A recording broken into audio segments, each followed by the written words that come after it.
Mr. Nye and Ms. Beatty. So we're here.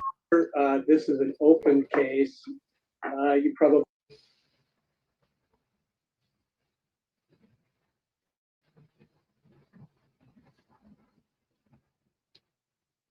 Hey, Gangster Cat.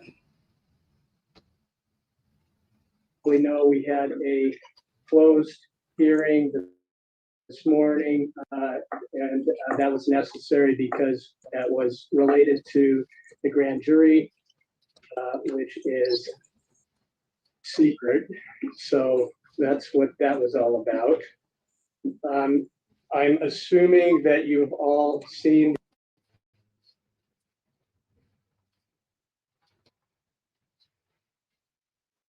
the amended order governing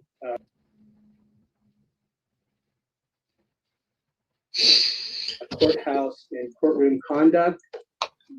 We made some changes, and you probably also know that we are streaming now, and that is on a YouTube channel. If you don't know that, you can go to the Supreme Court, I guess, website, and you can get that channel if you don't have that already. So you don't want to be on a camera, you probably should leave. But It's buffering, guys.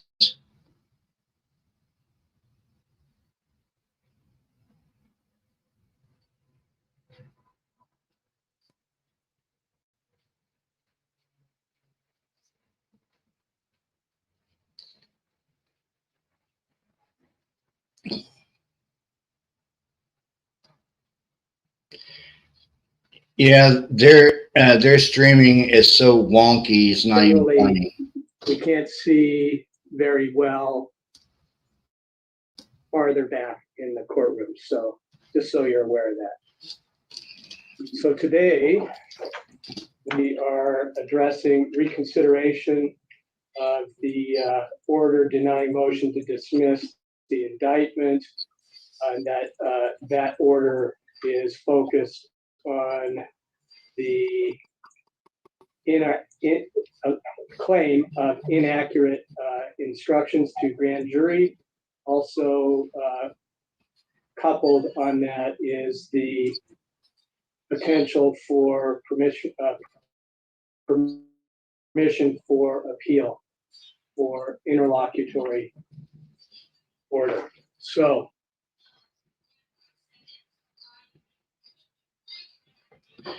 yeah, it's their streaming there in the court's kind of lagging.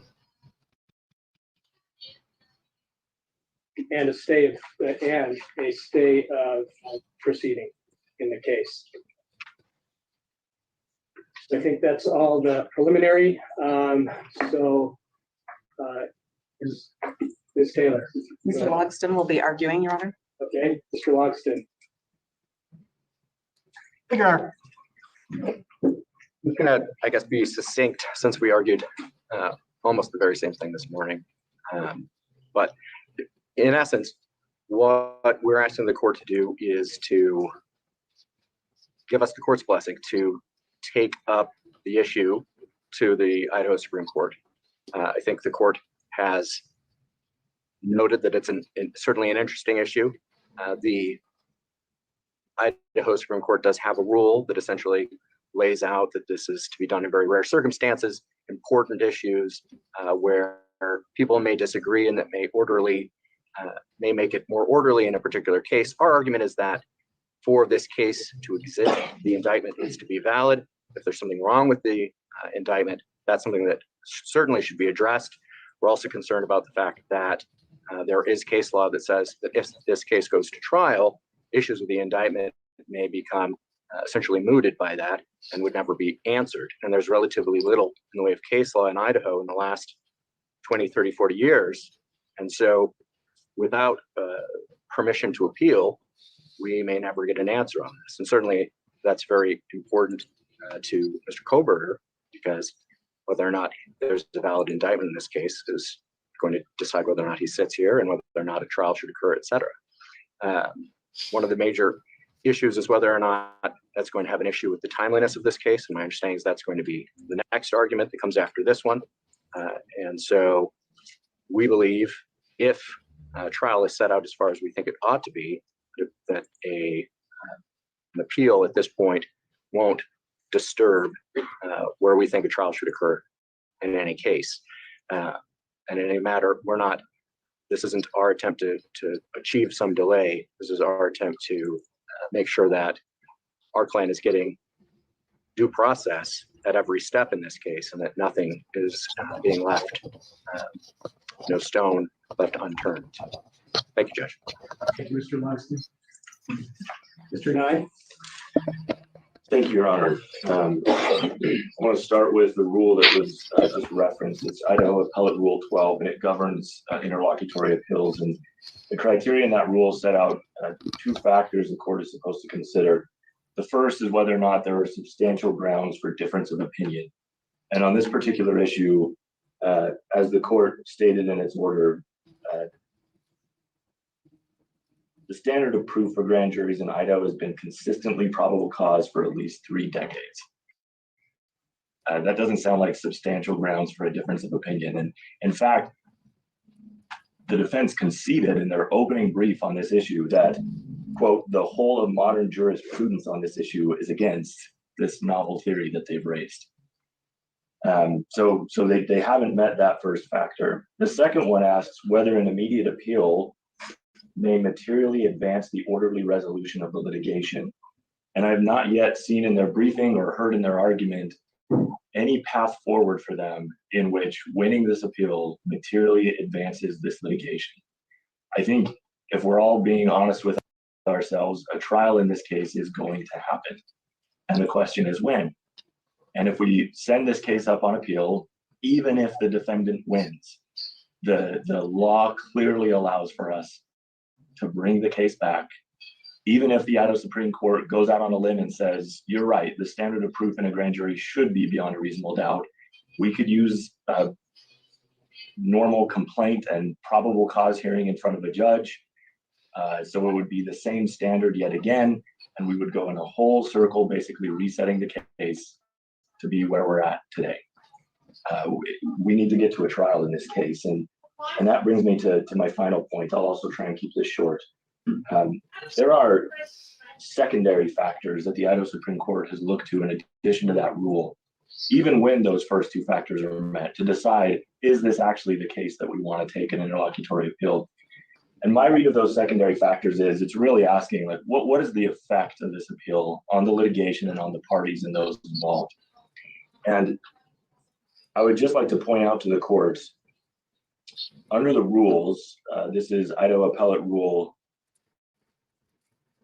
13F, and it's talking about the stay upon permissive appeal. And it says in F sub 2 that the granting of a motion for permission to appeal under Rule 12 by the Supreme Court automatically stays the entire action or proceeding until the appeal is terminated. So at that point, there's no more discretion. It automatically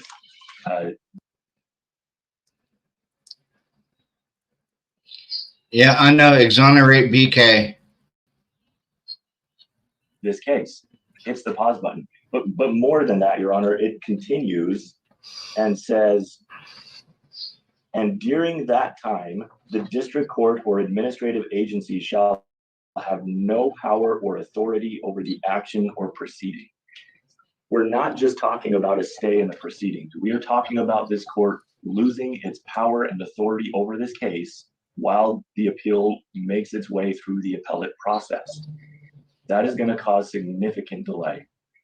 As we're about to have an argument or a conversation at least about scheduling.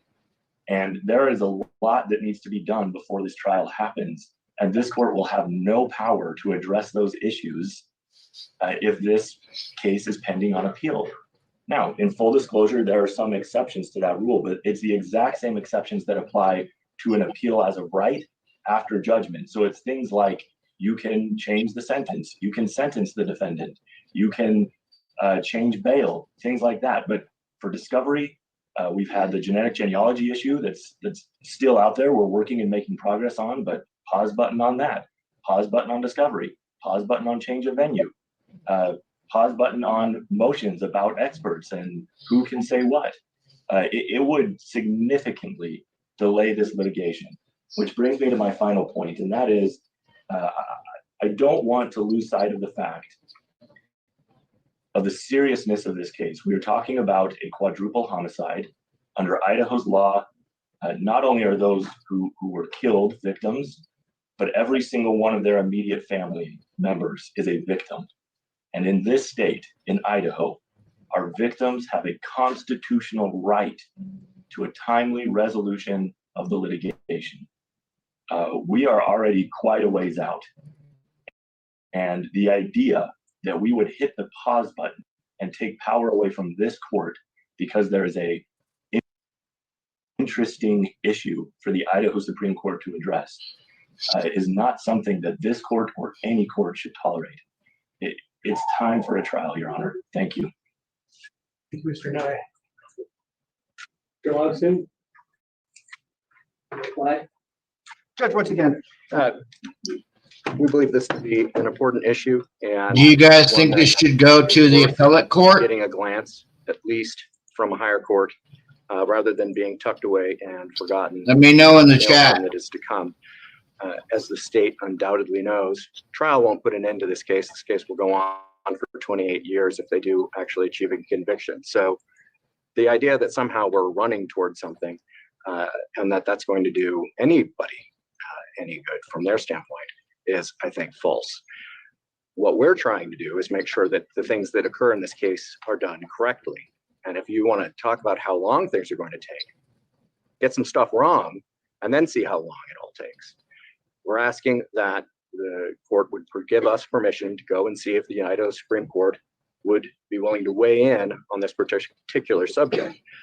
Whether or not the case makes its way to trial at some point is, in our mind, just part of what the court has to look at, particularly in a case where the state's decided that it wants to try to kill someone. Thank you. Excuse me.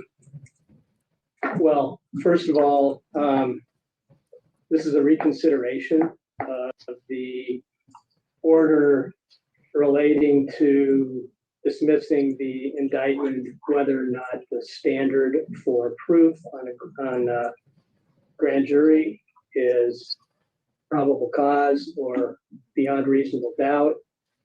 I don't think we've done anything wrong about that. That decision was. What do you guys think? Do you think that they should take this case to the Supreme Court? Because clearly there's a bunch of stuff going on in this case that maybe the appellate court should look at.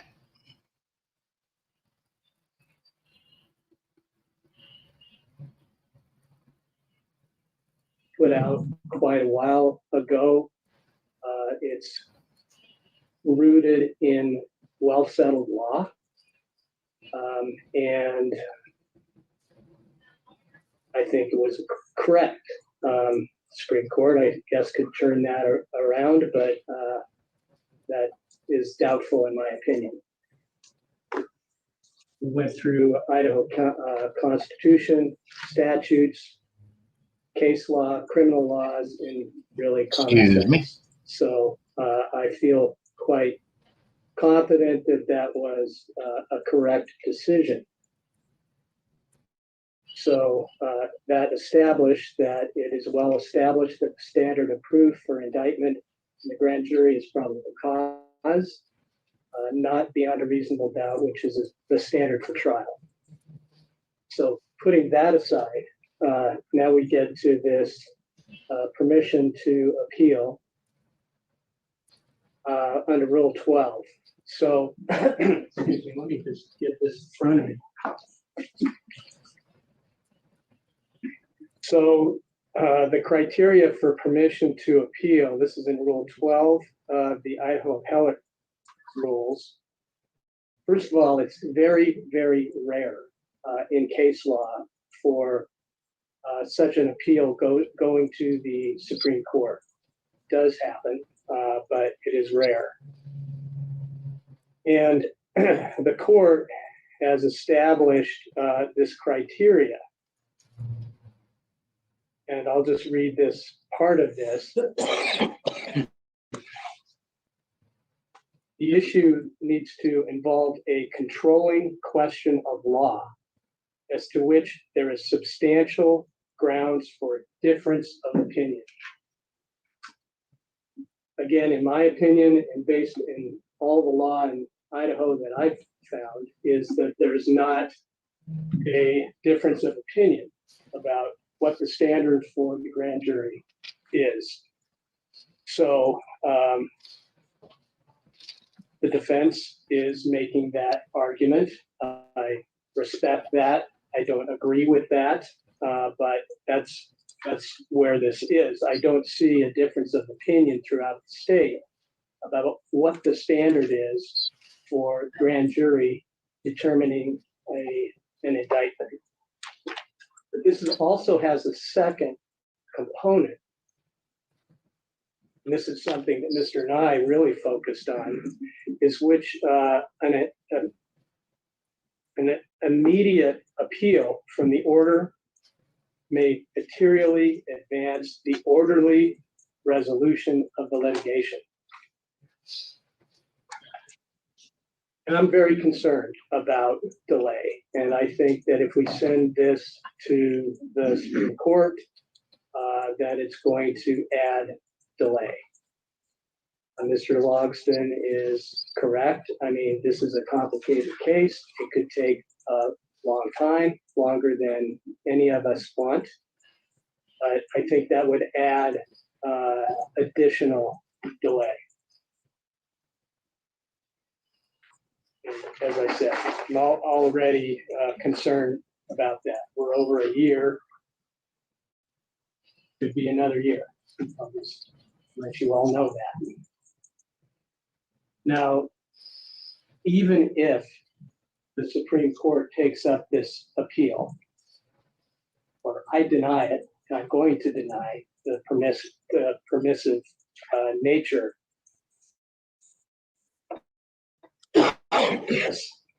If I deny it, the Supreme Court can still pick up the appeal. That's up to them. But they do look at what the district judge's opinion may have some bearing on that. I hope so. But they could still overturn the orders of this court denying the motions to dismiss the indictment. And they could dismiss the indictment. What would happen then? Okay, is this going to really materially advance the orderly resolution of the litigation? The state could just file it, refile it, as Mr. Nye said. So that's significantly more delay. So there's some other, actually, this is in a case law, Buddle versus Todd, where it's an old case, 1983, but the court also considers other factors, including the impact of the immediate appeal upon the parties, the effect of the delay of proceedings in the district court pending the appeal, the likelihood or possibility of second appeal after judgment is finally entered by the district court, and the case workload of the appellate courts. But it finishes with an appeal must be exceptional, seeking of that appeal. Because the Supreme Court doesn't broaden the appeals, which may be taken as a matter of right under Rule 11. So, in my opinion, I do not find that the criteria is satisfied for a permissive appeal. There's no controlling question of law where there is substantial grounds for difference of opinion. The law is settled as far as I'm concerned, and there's no difference that I'm aware of. I also do not see how the appeal could advance the case. To the contrary, it would stall the process when we really need to move forward. So I'm denying the permission for appeal. Obviously, denying the motion to reconsider. And with that, I think we are ready to go to setting a trial, or at least a schedule order. So anything else about this issue before we go to that? Ms. Taylor? No, Your Honor, thank you. Mr. Thompson? No, sir. You want to go first, Mr. Thompson, about the state's position on scheduling? Yes, sir. I'd be happy to. And to start, Mr. Lodson said something that I think needs to be addressed. He makes the allegation the state is trying to kill someone here, and frankly, I find that offensive. What the state is trying to do is to enforce the law that our legislature has put in place. It says, in cases such as this, with facts like this, a jury is entitled to decide not only guilt, but potential fulfillment. We are simply trying to fulfill our responsibilities under the law. To characterize it as the state is trying to kill someone is just simply appealing to raw emotion, and it has no place in this court. We would ask that that not be allowed any further. Now, as to the trial, Ms. Nyer already noted that we have a variety of competing interests here. We have certainly the defendant's right to a speedy trial, which he has waived at this point. There are also interests of the state itself, and I think even more importantly, the victims and the families of the victims in this case to a timely disposition of this case. Granted, this is a complicated case. It is a very serious case, and a lot of effort needs to rightly be put into it to make sure that the case is handled correctly. At the same time, we need to also balance the need to move forward in a constructive, productive fashion.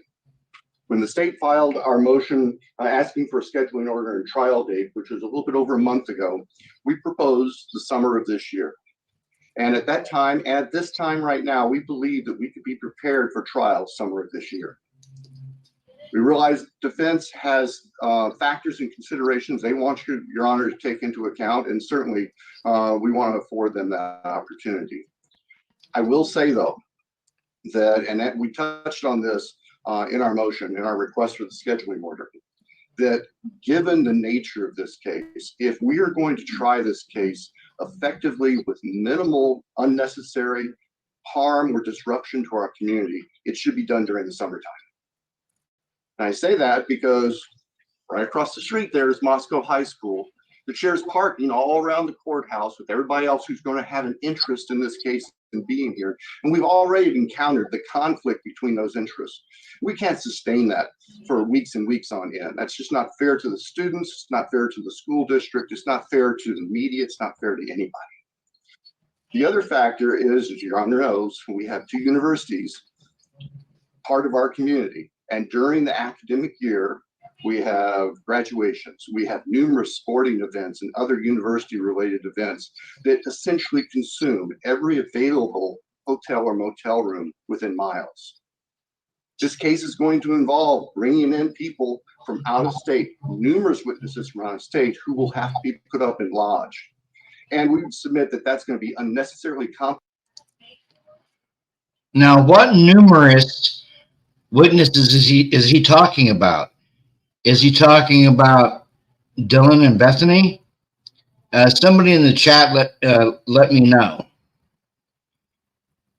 Because as far as I know, the only two witnesses were Dylan and Bethany. But he's saying numerous. Is there more than two? If the trial occurs while the universities are in session. So those are the considerations that we have, Your Honor. As I said, We filed this last month at that time, and as we stand here today, we believe that we could be ready for trial this summer. Thank you, sir. Taylor? Thank you. Your Honor, I received Mr. Thompson's motion for a scheduling order, and I had the opportunity to meet with him and talk with him and Ms. Jennings about that. So it is no surprise to the prosecution that we do not believe a summer of 2024 trial is realistic in any way. Understanding the state's concerns, if a trial were to happen in Latah County, we would suggest looking at summer of 2025.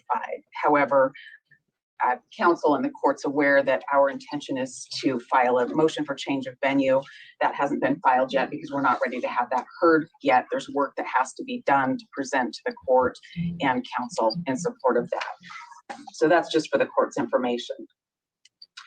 Your Honor, that in the state's scheduling order, it asks the court for various things. And a lot of those we don't have disagreement with. We think they're appropriate. And in fact, they were things that were covered by the court in the court's original scheduling order. As the court and counsel recalls, last fall, we had not made the choice to waive speedy trial. And so the court did a scheduling order at that time. It wasn't but a few days later that we'd had enough time to discuss that. And Mr. Kohberger decided to waive his speedy trial, and the court vacated that order. So I'm familiar with what the court likes to put out there as far as a scheduling order, and I don't think there's a problem with that. I would want to inform the court that I do not believe this is a 6-week trial. I believe this is more like a 12 to 15-week trial. This is, as everybody said today, a very complicated case. And I want to talk a little bit about what drives both our request no sooner than summer of 2025. And I say that with fear, Your Honor. There are a lot of things that we have to still do. I want the court and counsel to know that we haven't sat around waiting for a scheduling conference to begin doing those things. We have been on this case and active and seeking discovery and reviewing discovery, meeting with experts and working the case since the day we were assigned this case. So with that said, there's still plenty to do. And I want to talk a little bit specifically about that. In a case where there is the potential for a death penalty, we're looking at 2 tracks of trial. We're looking at the innocence phase, where there's tons of witnesses and a lot of things that happen. And if there is a guilty verdict, we immediately go to a sentencing phase. That's up to the jury what happens there, but both parties have to be ready to proceed forward. So we don't get the luxury of focusing on our case, the state's investigation, our own investigation solely. We focus on that. We are working on that, but we are required to begin our mitigation case. That's what it's called, the penalty case. We are to put on mitigation. We are guided by the ABA standards, American Bar Association standards, in capital cases. That's what this is. A death penalty case is a capital case, and we're guided by those standards. And they tell us that as attorneys, we must investigate every aspect of the case in the innocence phase. We must meet with our client regularly, which we do. We must engage in experts and understand the issues that are coming, which we are. The American Bar Association guidelines in capital cases say we must hire a mitigator, and there must be a mitigation investigation. We hired a mitigator, probably one of the very first people we contacted. And so that has been ongoing for 13 months almost as well. We have not been sitting back and waiting. Your Honor, in this case, the complexities are that there are special areas of focus. And when we get to trial, counsel for the state will put on experts to educate the jury on specific areas of focus, as will we. And it takes a while to get all of that done. In addition to that, as the court knows, everything is recorded. There's digital footprints all over the place. So we have a lot of records that we have to go through. I know that the court has heard about 51 terabytes of information that we've received. And I want to tell you what that means. Ms. Massa found a statistic for me, and I want to tell you how much 51 terabytes of data is. And she found that. She was looking at Dropbox.com, and 51 terabytes of our discovery To put it in perspective, 1 terabyte can hold 250,000 pictures, 1 terabyte, and we have 51 of those. Or 500 hours of high definition video, and we just have 1 of those. So 500 hours times 51, or 6.5 million document pages. And that's equal to 1,300 filing cabinets. And we have 51 terabytes, not just 1. So that's a lot. There's specialized knowledge. There's a lot to go through in this case. We also have another player in the case, and that's the presence of the media. This is a case that has drawn a ton of attention from the media, and it continues to do so, and I don't think that's stopping anytime soon. The impact of that is that we have found that when we want to talk to witnesses, sometimes they don't want anything to do with us. Sometimes they're people that have already talked to the media too much, and so we shouldn't talk to them or bring them into the case. So that's just a complication. We're working through it. We're working around it, but that's something that the court has to be aware of.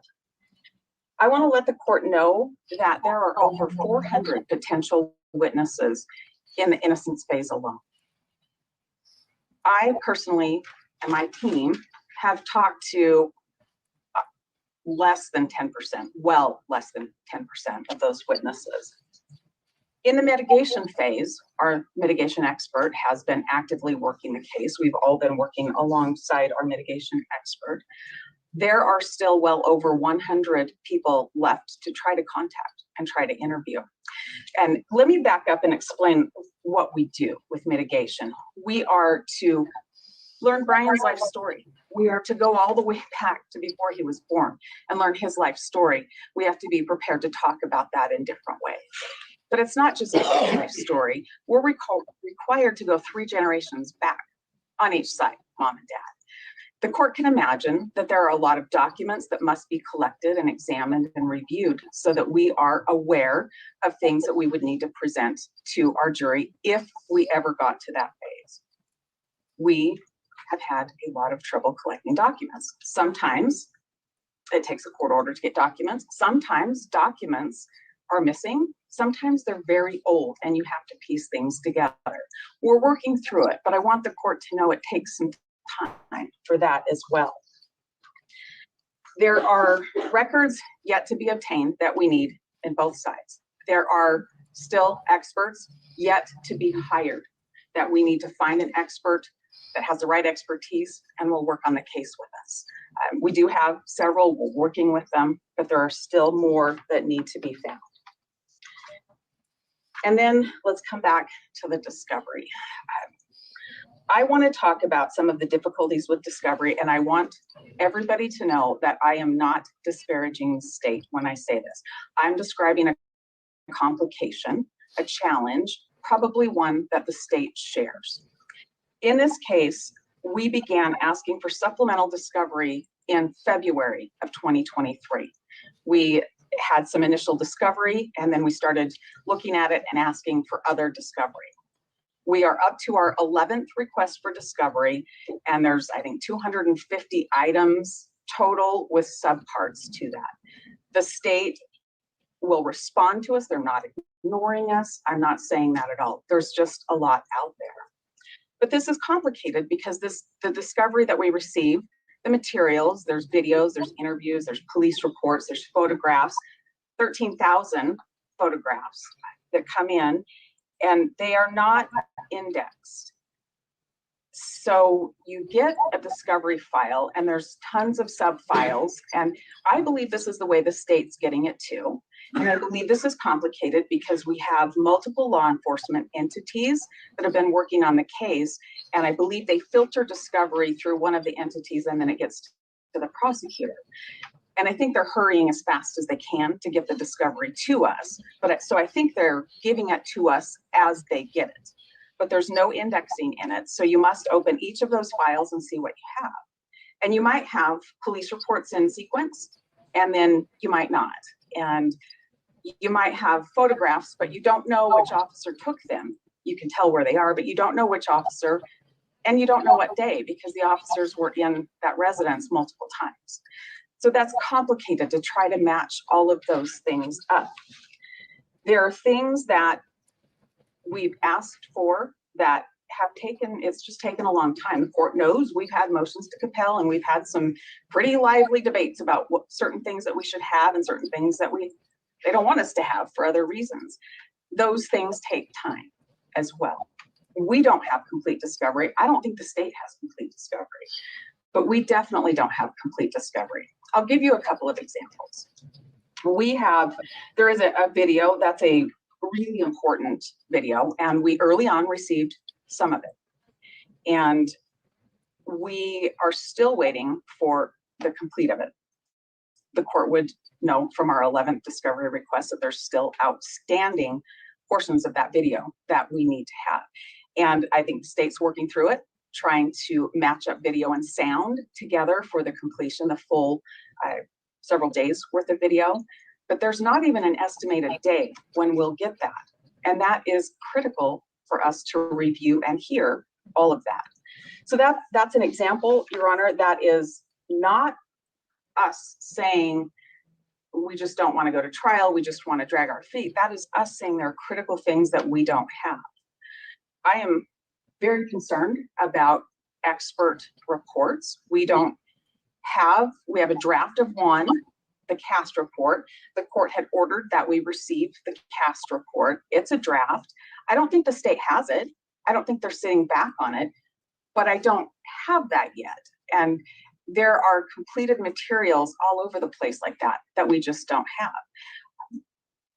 Our team speaks with the prosecution team fairly regularly about these issues. We communicate by text and by email about things like this that are coming up. We've sat down and spoken with them.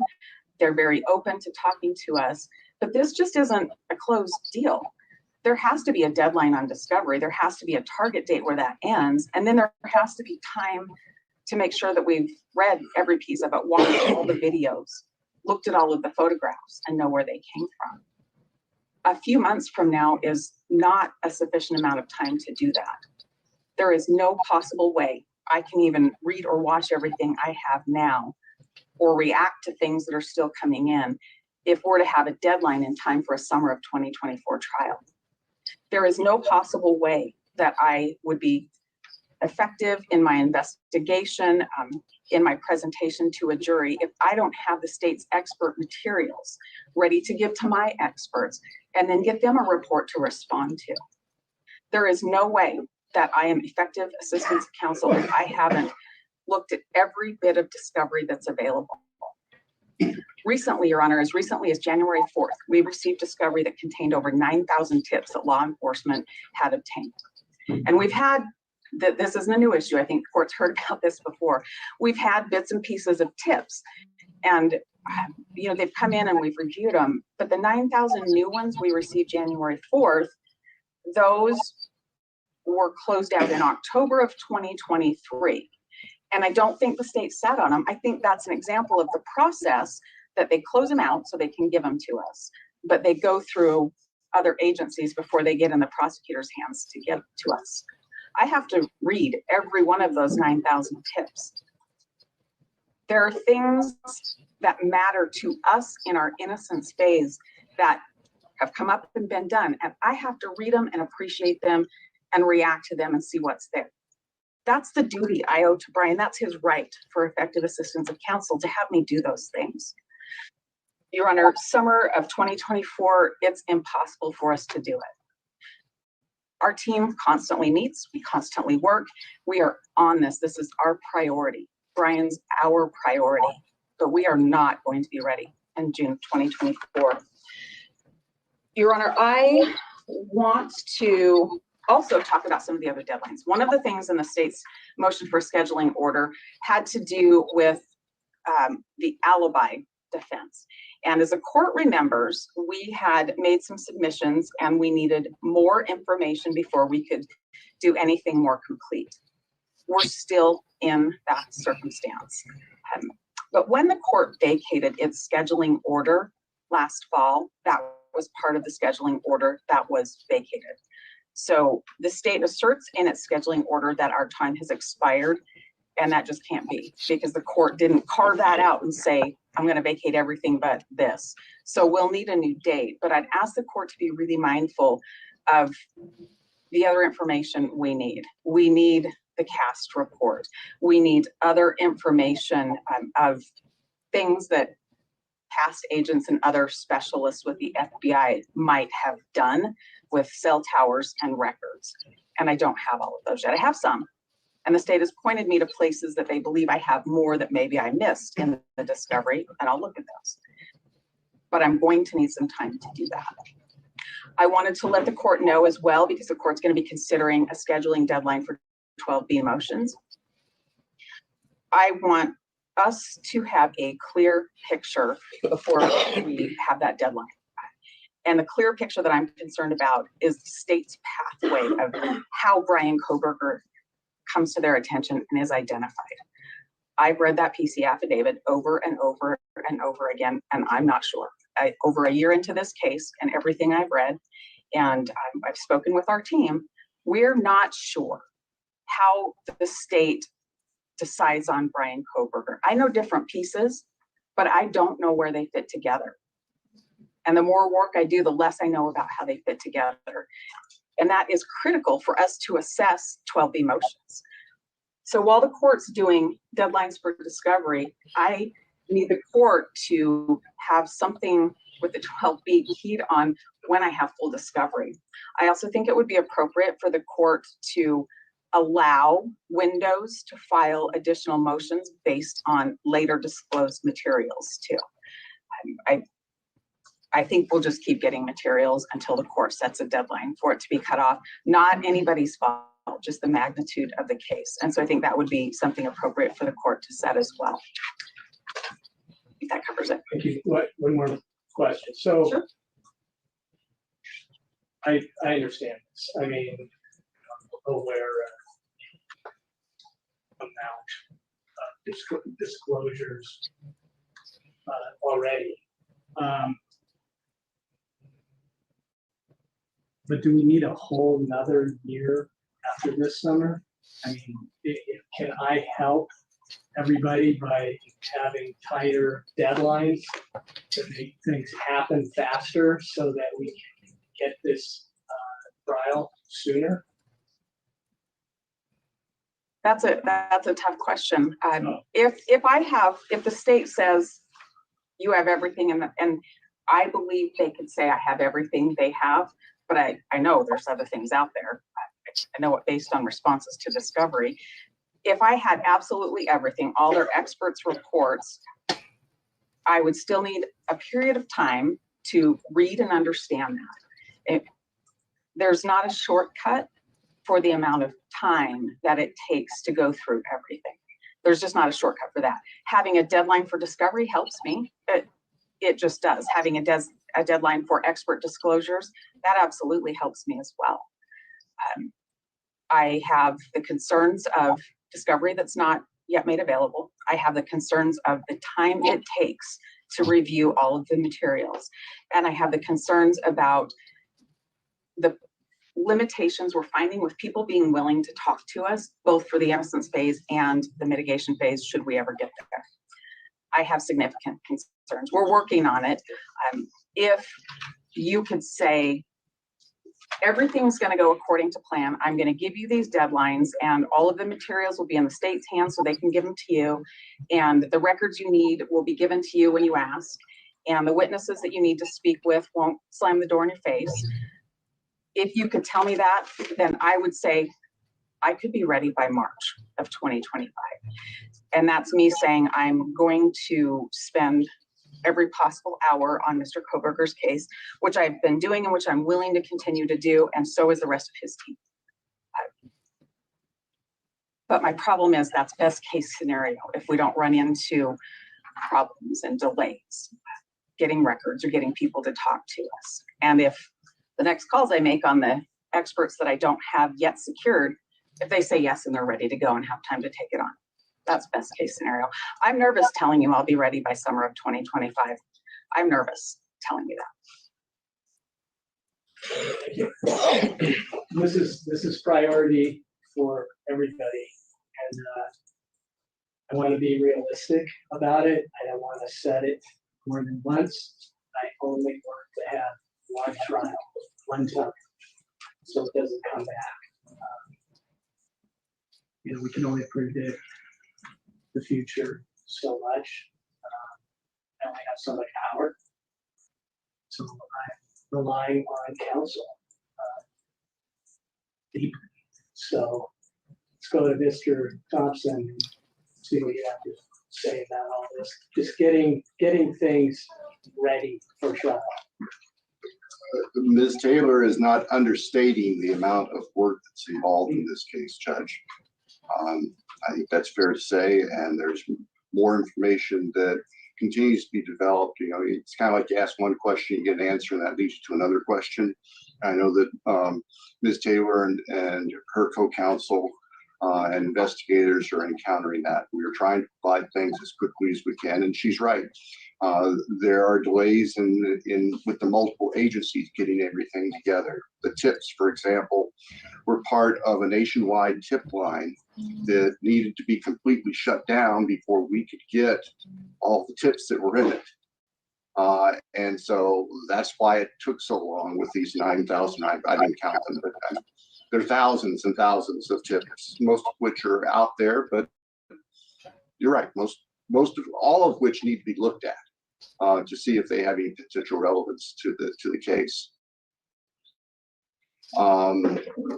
As I indicated to the court, if we cannot have a trial this summer, then I would say the earliest would be the summer of next year, for the reasons that I've described to the court about the practicalities of carrying on a trial of that duration with the high school, with the universities.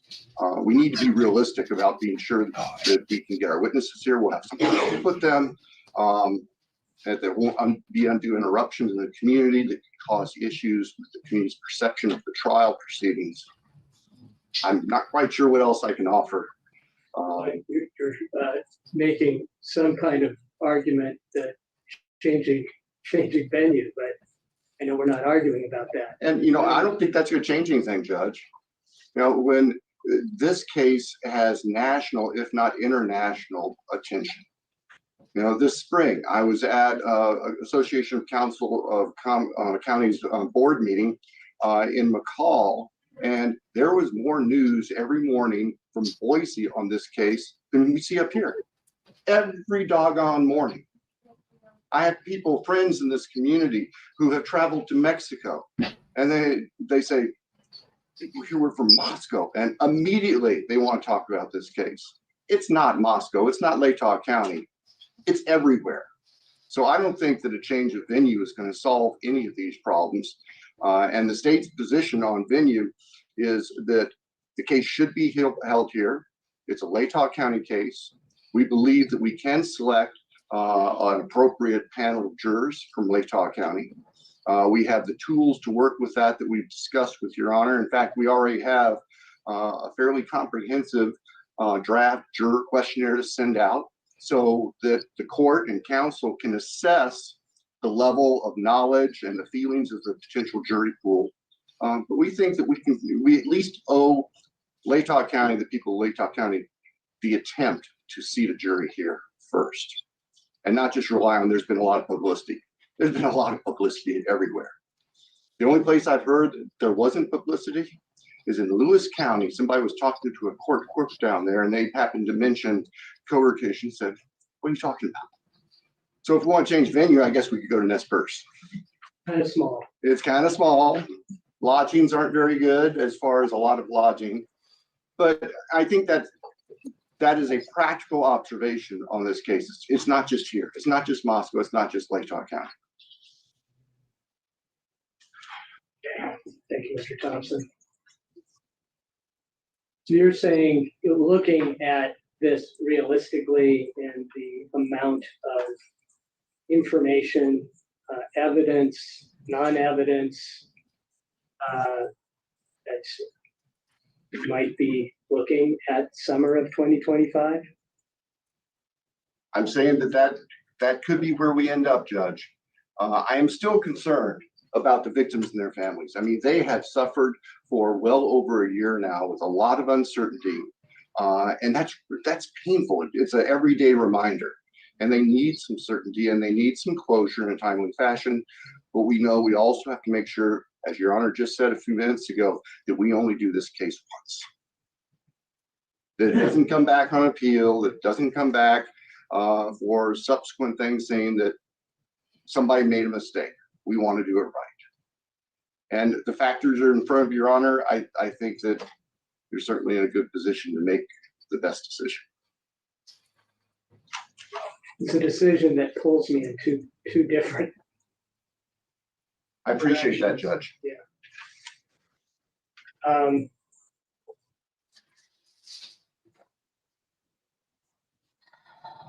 I want to set it right now. I mean, I'd like to get a little closer with discovery and see if we can have that more quickly. I'd like to speed it up if it's possible. I'd really like to do this sooner than later. I mean, maybe in March 2025, which Taylor, that would be a reach.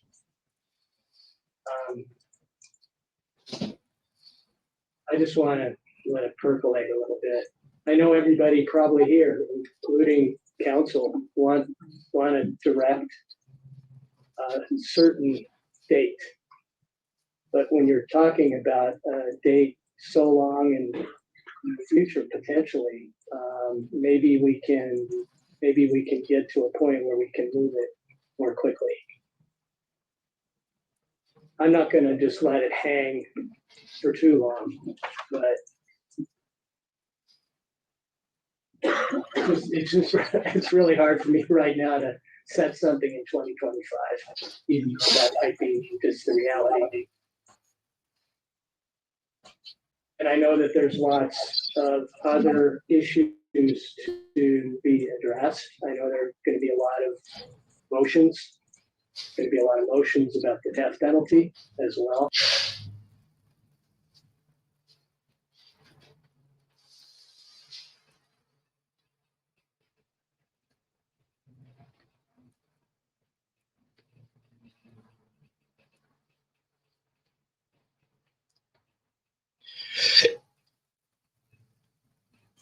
Okay, that concludes their live stream.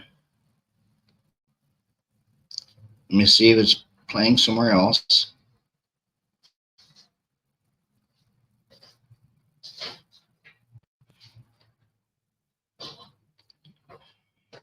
That concluded their live stream unless they're having technical difficulties. So what do you guys think about a possible March 2025 case, or even summer of 2025?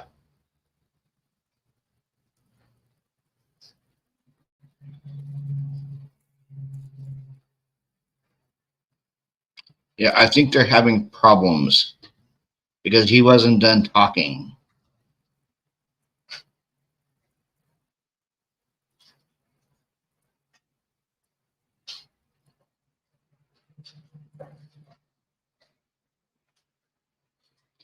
Yeah, I know, Gangster Cat. JJ is crooked.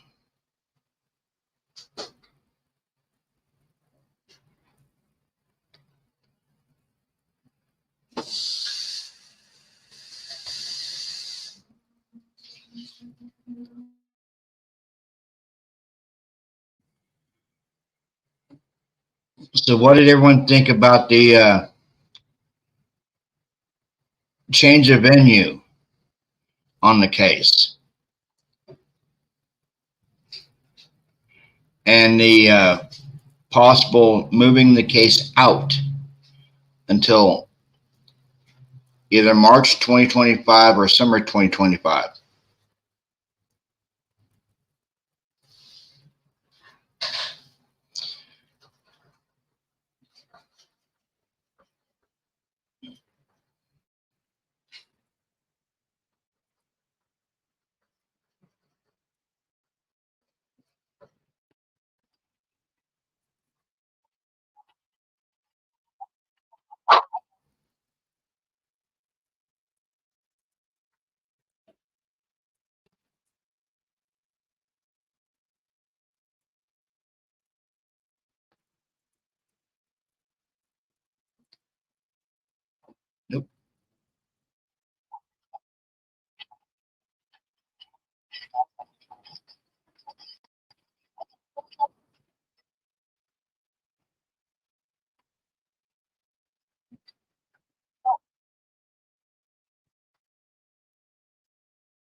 get Caitlin on disability.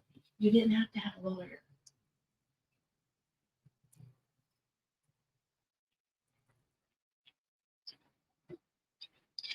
Yeah, I know, Gangster Cat. It's the stream abruptly ended. I'm gonna go to JB. He's talking about that. Really fathom 51 terabytes of data. Now, how much of that data is really going to be pertinent to the case itself, to the point where it would be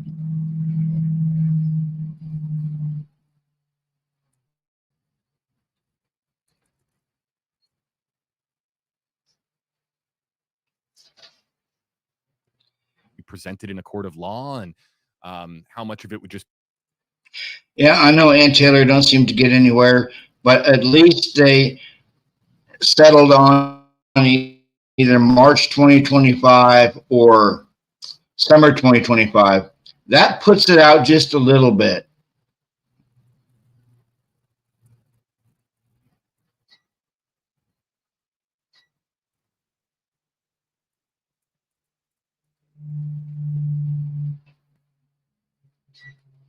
be tossed out for being inconsequential. That we really don't know.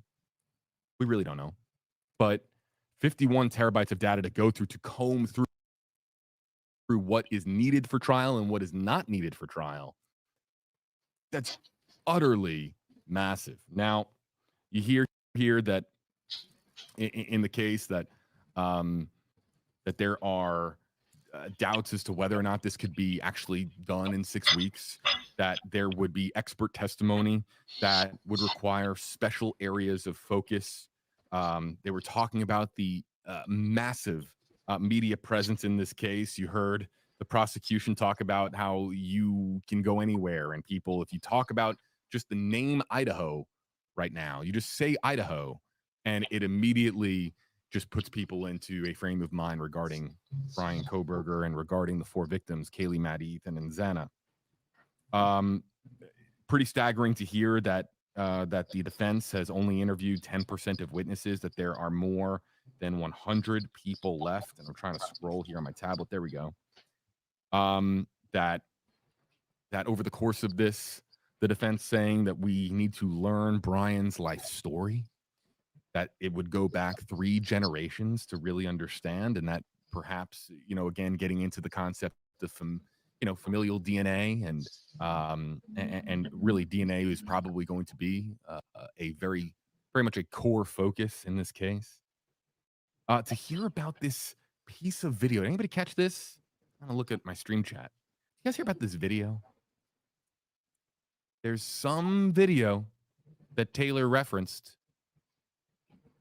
that and she was referencing it in relation to an 11th discovery request, some piece of video that is potentially days long, and that was sort of fascinating, wasn't it not? It made my ears perk up. Okay, what video? What video are you talking about? There's apparently a certain piece of video that is important enough to be brought up in a scheduling conference. This has nothing to do really with particular pieces of evidence, but we're hearing about specifics about a video that the defense needs to examine more thoroughly before they feel comfortable going to trial. What is the video in question? Is it a law enforcement? I'm trying not to speculate. I'm trying to give an idea as to what that video could be. I mean, are we talking about a video from outside the residence? Are we talking about a video that was worn by a law enforcement officer? Are we talking about what video in particular are we talking about here? Is it a video that we are aware of that already exists? Is it a video that that we've seen already, such as the traffic stop with Bryan and his father on the way back to Pennsylvania? What that can't be days long of, you know, a video. That was something that was relatively brief. But, and I'm just going to isolate this to just hashtag HeyJB comments. I was reading all of your comments, but now we're just going to try to, yeah, Boom is asking, we're talking about ring cameras here. But what piece of video was important enough for the defense to bring up in a scheduling conference and highlight that as reason enough for, or part of the reason rather, as to why this cannot happen in summer 2024. Now, over the course of this, all I can do is think about the families of the 4 victims and what their reaction might be.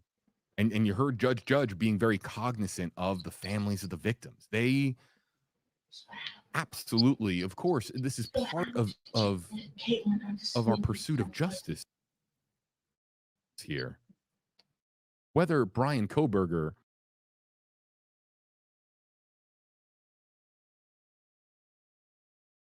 is found guilty or found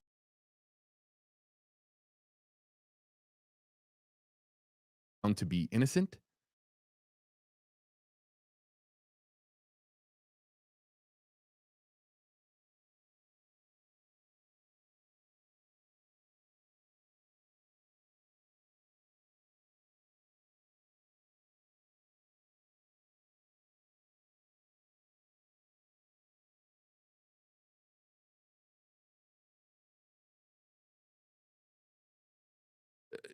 the families of these 4 victims, of these lives that were taken way too soon, they are of they are of paramount importance. All lives connected to this directly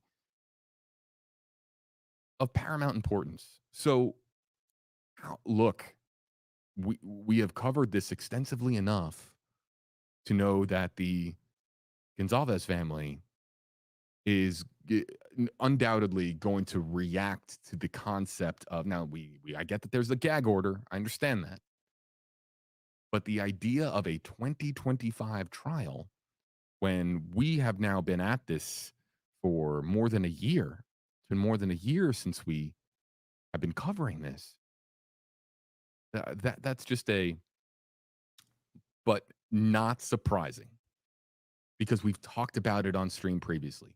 2025 was always a possibility.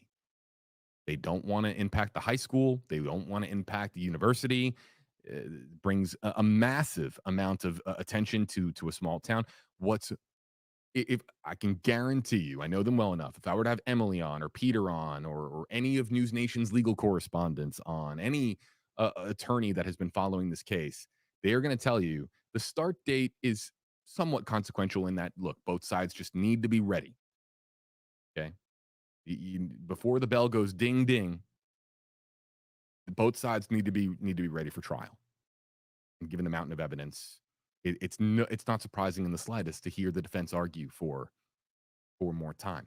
However, the idea of a venue change, now that is interesting. And the fact that it was brought up in a scheduling conference, you heard Taylor mention that they have not yet had the opportunity to really proceed with the necessary paperwork to file for a motion of change of venue. But it sounds to me inevitable that they are going to pursue, if they're going to bring it up in a scheduling conference, they're not doing that lightly. Undoubtedly, they are going to pursue a change of venue. What effect does a change of venue have? Will a change of venue give the jury selection process an elevated chance to find an unbiased jury? Will moving it out of Latah County perhaps put less of a strain on the Moscow community, on the University of Idaho community? What are the ramifications? How much does it change the case? It's not entirely unexpected, but I will tell you, and I've been following the Twitter chatter, it's unexpected today in the scheduling conference. So you know that Kohberger and his defense are mulling the concept of a change of venue. And you would imagine that they are going to explore that opportunity. Who does that favor? Does that favor anybody? How much does that change things? Do we have less of a chance of a mistrial due to jury bias? Jury selection is so key in cases like this. Again, not a lawyer, but I know from covering enough cases like this and speaking to enough attorneys that jury selection is absolutely crucial. Let's get to some of the comments.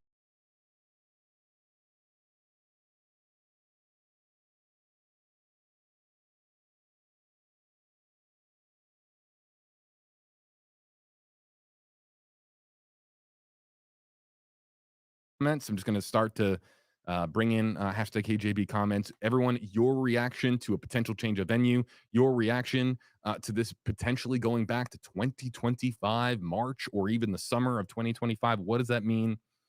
TG, hashtag KJB. Does change of venue change the judge?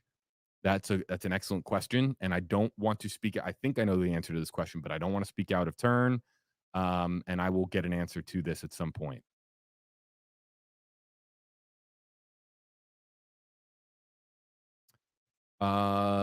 Michaela wants to know, what ways do you think that they will go about selecting a jury? The formal process of putting out a questionnaire and, and basically using the all of the questions that you would ask in a jury selection process to rule out. It's basically process of elimination.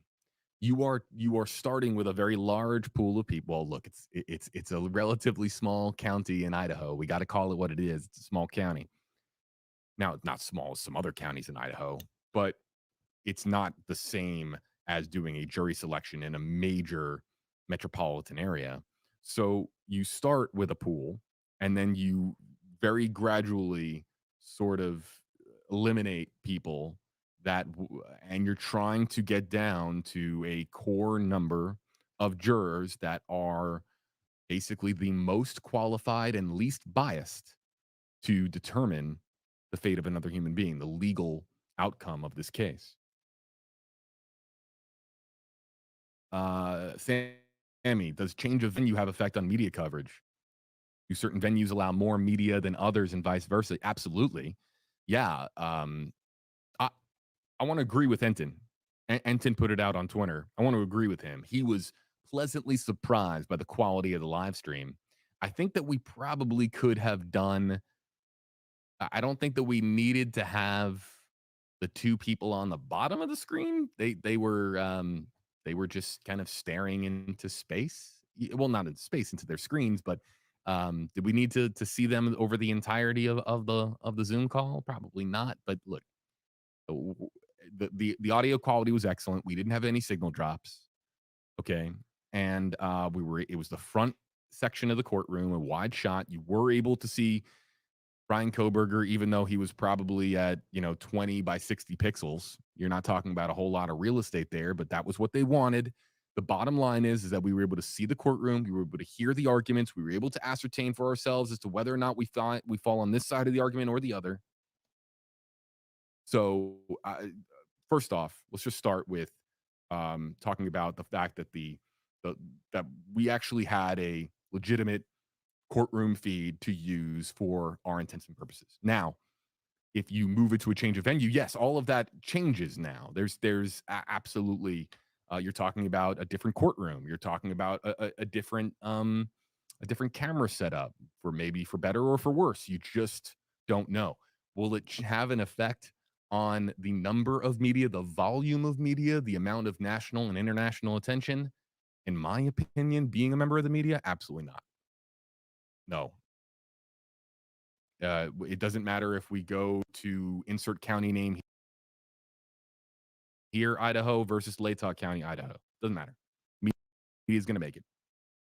I've spoken to enough reporters that have made their way to Moscow to know, you can't just fly in there. You're usually flying into a neighboring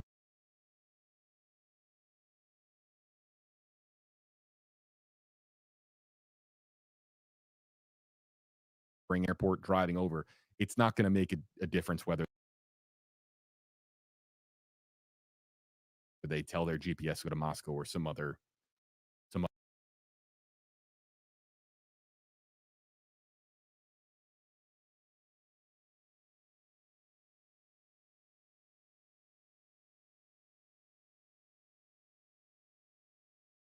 other municipality. It's just not going to change anything.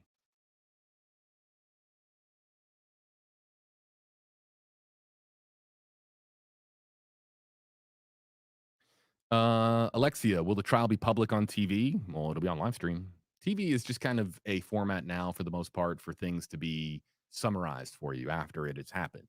You'll see this on the news tonight if you watch TV. But live streamed trial coverage has kind of taken the place of televised trial coverage.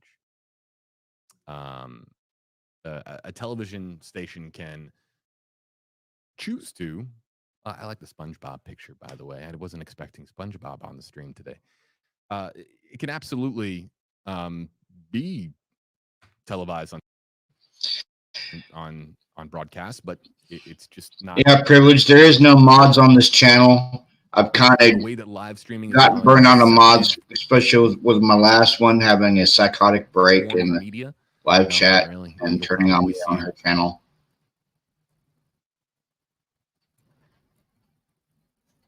here on live stream.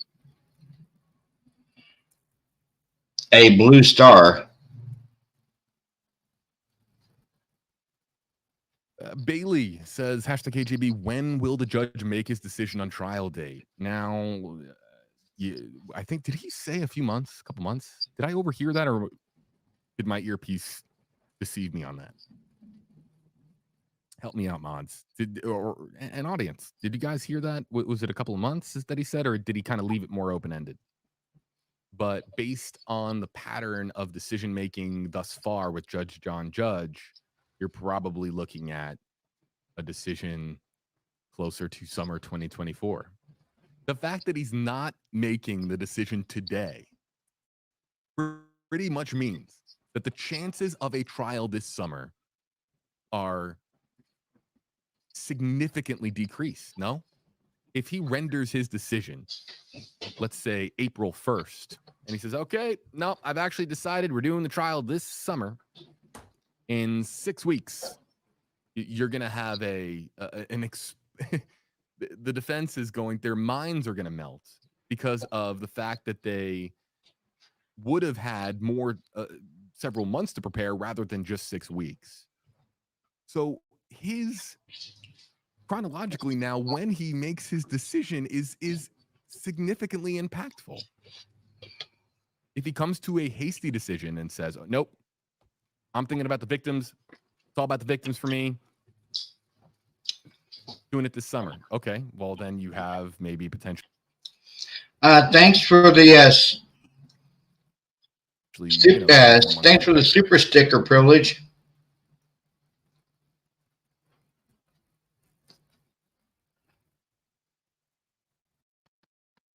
But you can't wait till April to start a May trial. It's just not going to happen.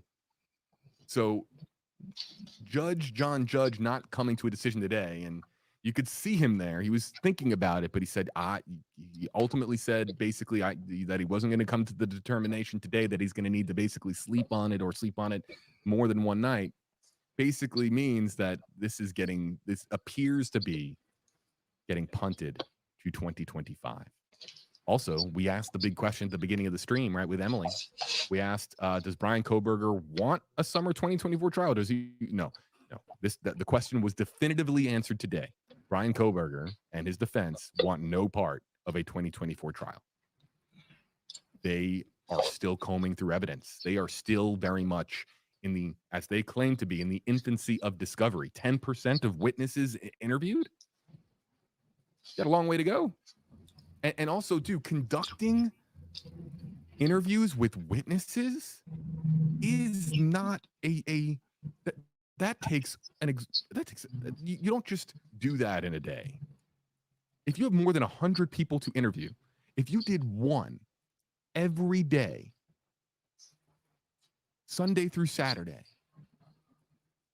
I mean, one every day, you're still talking 100 days from now.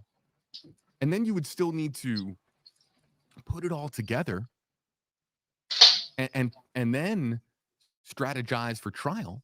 There's just look, it's not for me to tell you that a trial isn't going to happen in 2024, but I'm going to tell you this: the odds of a trial happening in this summer just went down significantly. And you can't help but think about Kaylee, Maddie, Ethan, and Xana's families. because this is more of now a waiting game for them, as they will have to look every day that lives on with the lack of justice takes a toll on them. And we know this because we have interviewed other families.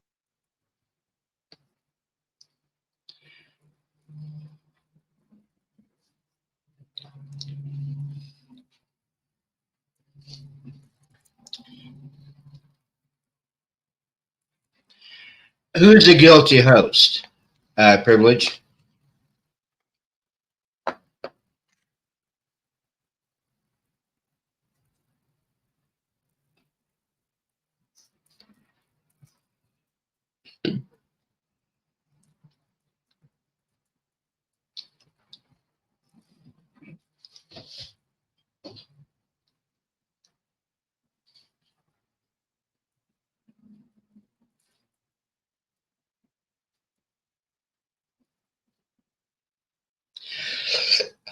I honestly don't know, Privilege.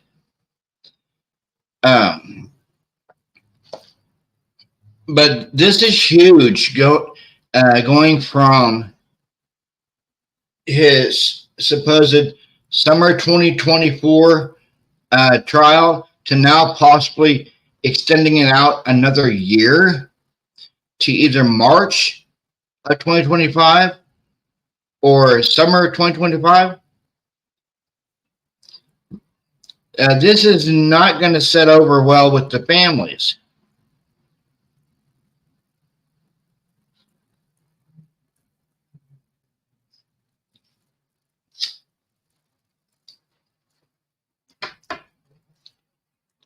Yeah, Gangster Cat's right, Privilege. To get a blue star, you got to become a member of the channel.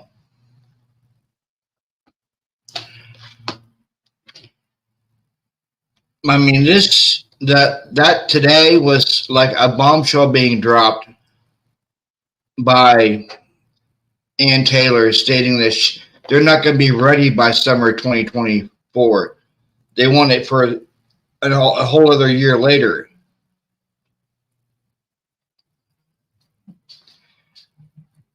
You know, Privileged, in my opinion, the jury is still out on that one. I don't know if he's guilty or innocent.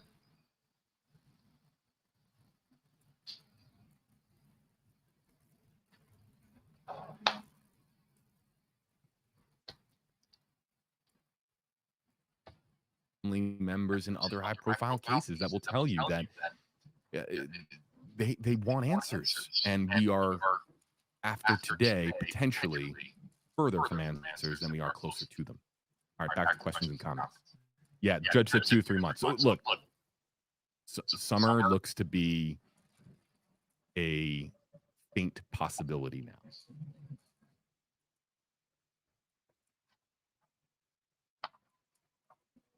Lisa, will the attorneys? Yeah, the attorneys will remain the same if there's a change of venue granted. Who presides over trial? That I'm not sure. That I don't want to speak out of turn. I think I know, but I'm not confident enough in my response to be able to tell you. Charlie, why is this taking so long? What about a fair and speedy trial? That, of course, was waived, and look, it would appear that prosecution wants to get on with this, of course, but it would sound as if that they are still going through quite a bit. What was it? 9,000 law enforcement tips. 9,000 law enforcement. No, those are national tips. No doubt that a massive amount of those are going to be just inconsequential, but. Cam, we talked about this at great length on the last live stream. #KJB was destroying the House pre-trial a good idea. Look, I've run polls on it. I've asked people about it. I've asked attorneys, regular people, even just walking down the street and talking to people about that case, about the demolition itself. Most people, not all, most people just don't see the logic in it, in demolishing the house. Our polls reflect that. My real life interactions with people reflect that. However, you don't live in Moscow. You don't live on that street. You don't have to stare at it every day. So there are those in that community that have been going through their own frustrations and their own sense of pain. Now, you could argue that that is so secondary to the families in their pursuit of justice, but it has been repeatedly emphasized that demolishing the house will not have any legal consequence on the outcome of the case, that they have what they need. 3D scans, they've picked up everything. Everything has been accounted for. Do you trust that? That's up to the public to decide. But it has been repeatedly assured that it will not impact trial. Autumn, hashtag. Now, what do people think with what's going on now in the Moscow, Idaho case? Possible whole other year waiting for the trial to start?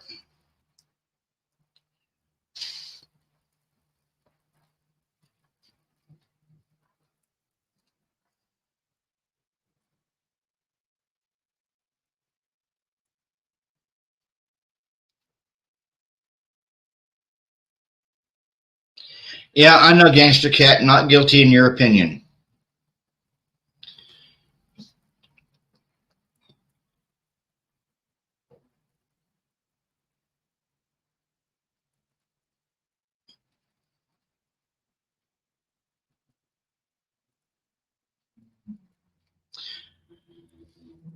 But yeah, this is going to not go over well with the families of the victims, guys. They were hoping to put this all behind them summer of this year. But now they're going to have to wait a whole other year, plus possibly a change of venue.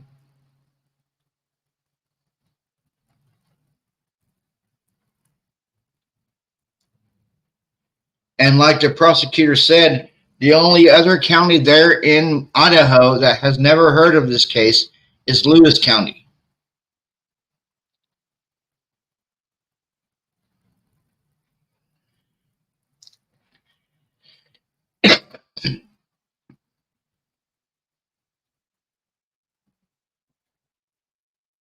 Yeah, there's a lot of differing opinions out there.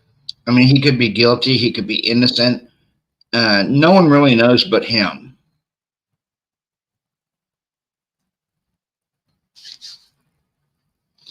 Yeah, no one really knows what's actually going through Bryan Kohberger's mind, except Bryan Kohberger. None of us really know what's going through his mind.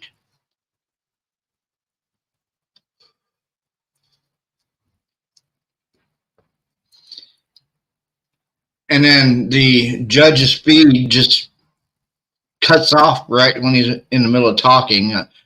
I don't understand that one. I mean, he wasn't even done talking and his feed just cuts off.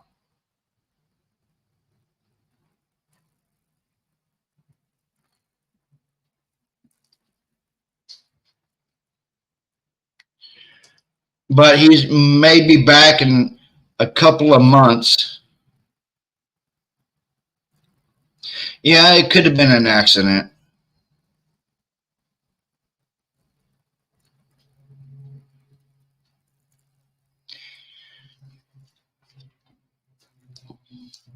But he said he'll be back in a few months to render his decision on when the trial's actually going to start.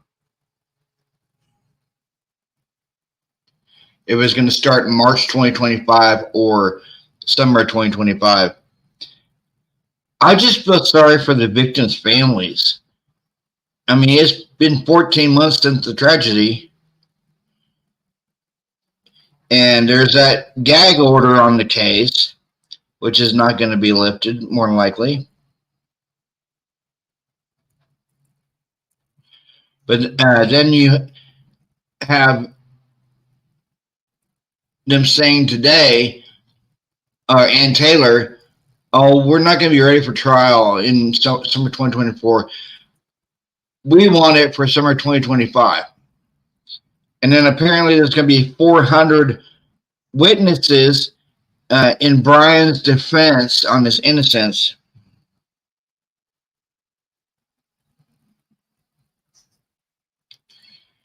and I don't think the prosecution liked when the assistant defense attorney said they're going to be killing Bryan.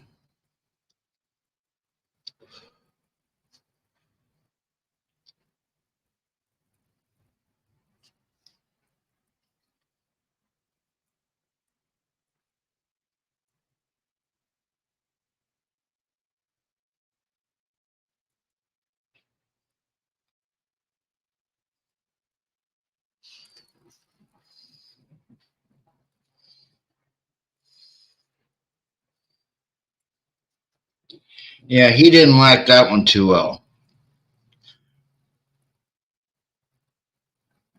When when JJ stood up and said that that the whole comment about killing Bryan, I don't think he liked that one too well. Well, pretty much that's what they're going to be doing. The death penalty is you're killing the other person.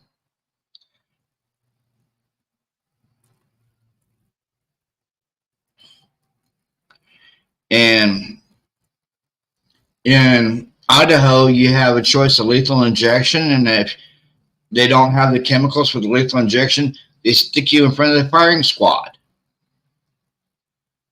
So going from a painless way to die to a painful way to die.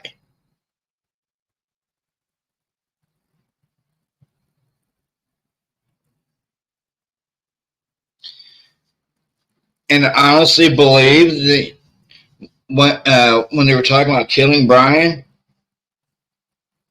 they were trying to scare him.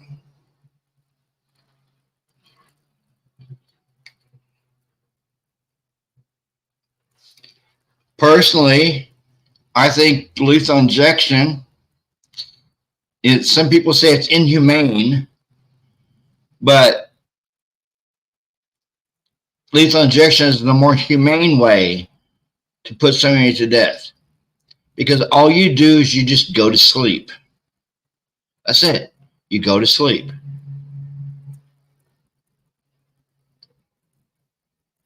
Hanging is they say is quick and painless because your neck snaps. But there's also been a lot of studies where that's ineffective because a lot of the times your neck don't just snap. You're hanging there strangling to death. The firing squad, being shot is painful, and you got I don't know how many. I think it's like between 4 and 6 people who's standing there in a row with rifles, and they're all shooting you at the same time. And if you don't die from that first round, they do it again.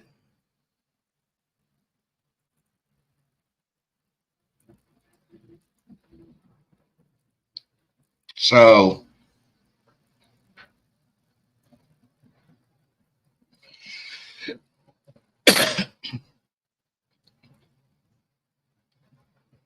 and in some states you have the electric chair.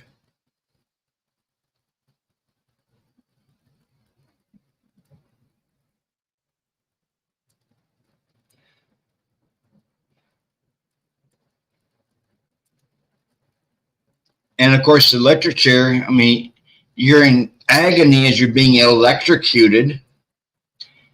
And if you somehow manage to survive the first round, they jolt you again.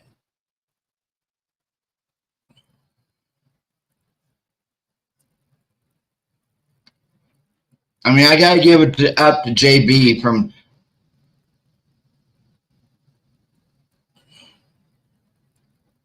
And I don't know if JB believes in the death penalty. I mean, there's a lot of people that do, but there's a lot of people that don't, guys.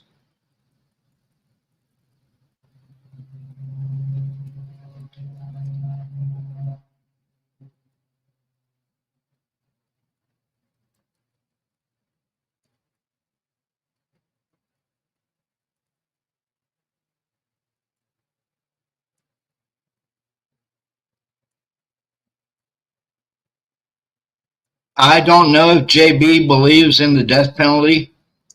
I mean, there's some that do and there's some that don't.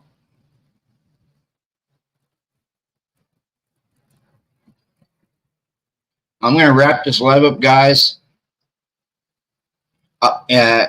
Like always, like, subscribe, and share my channel, and on notification for any new uploads. And next week, I'm getting me a new computer, so I will not be working off the laptop anymore. Thank God. You guys have a good day, and peace.